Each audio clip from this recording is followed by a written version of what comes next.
Ay, ay belə şey olar, bunu ağarırlar ha bunlar.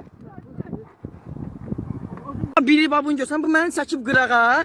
Bu da oturub maşının içindən 50 dənə oyun qalmır çıxardır. Pul götürür. Necə telefonu yığışdır ha? Necə? O sən çəkirsən maşının arxasında vurursan, öldürürsən bir saatdir mənə. Bir saniyə öldürür, nə bəyəxdən?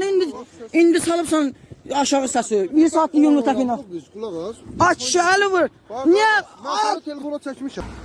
Vurduqlar nə tər olacaq mən? Ayazım, niyə? Mən maşının cəriməsi ödədim, buraxıldım. Buraxıldım. Bəs vurmağın necə? Sənə Hansı qanunla vurubsan?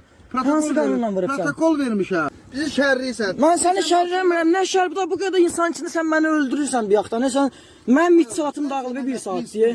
Prinsipin yoxdur, qəsqərəciyin yoxdur. Niyə vurursan məni? Kamera çəkən yerdə vurmursan axı bayaqdan. Maşının arxasında vurursan sən mənə. Sən öz kameranı çək.